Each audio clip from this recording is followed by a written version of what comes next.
Shalom saudaraku kasih dalam Tuhan, kasih karunia dan damai sejahtera dari Allah Bapa dan Kristus Yesus menyertai kamu.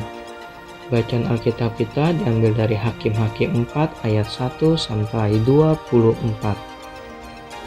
Deborah dan Barak. Setelah Ehud mati, orang Israel melakukan pula apa yang jahat di mata Tuhan. Lalu Tuhan menyerahkan mereka ke dalam tangan Yabin Raja Kanaan yang memerintah di Hazor. Panglima tentaranya ialah Sisera yang diam di Haroset Hagoyim. Lalu orang Israel berseru kepada Tuhan, sebab Sisera mempunyai 900 kereta besi dan 20 tahun lamanya ia menindas orang Israel dengan keras.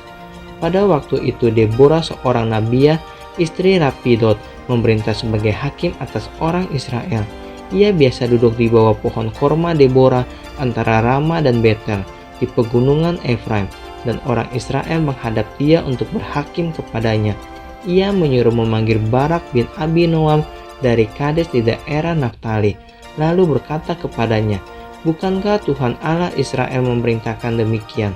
Majulah, bergeraklah menuju gunung Tabor dengan membawa 10.000 orang Bani Naftali dan Bani Zebulun bersama-sama dengan engkau. Dan aku akan menggerakkan Sisera panglima tentara Yabin dengan kereta-keretanya dan pasukan-pasukannya menuju engkau ke sungai Kison, dan aku akan menyerahkan dia ke dalam tanganmu."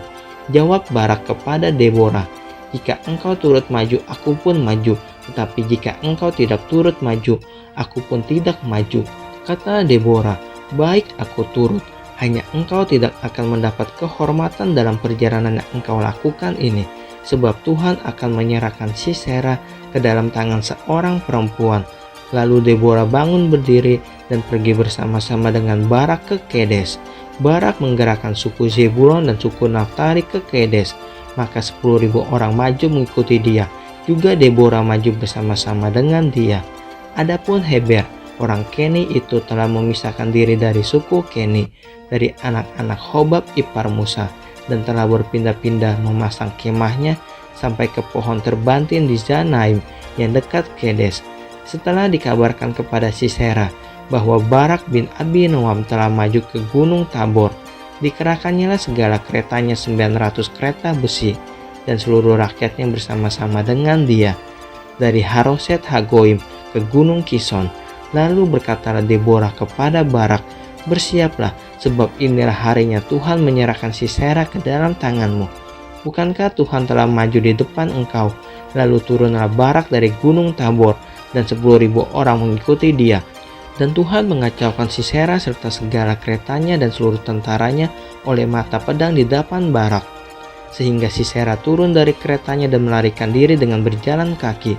Lalu Barak mengejar kereta-kereta dan tentara itu sampai ke Haroset Hagoyim, dan seluruh tentara Sisera tewas oleh mata pedang. Tidak ada seorang pun yang tinggal hidup.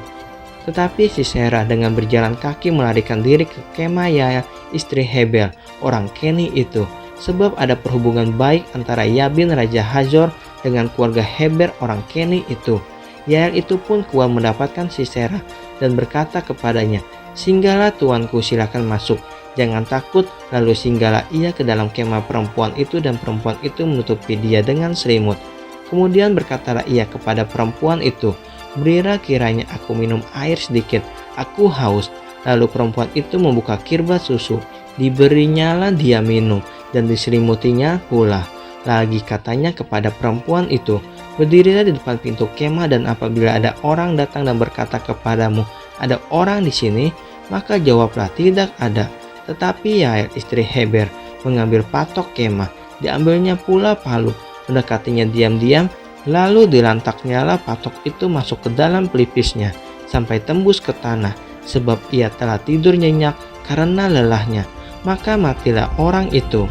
Pada waktu itu muncullah Barak yang mengejar Sisera. Keluarlah Yael mendapatkan dia dan berkata kepadanya, "Mari, aku akan menunjukkan kepadamu orang yang kau cari itu." Lalu masuklah Barak ke dalam, dan tampaklah Sisera mati tergeletak dengan patok dalam pelipisnya.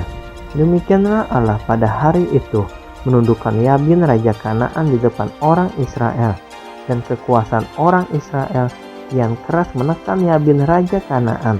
sampai mereka melenyapkan Yabin raja Kanaan itu.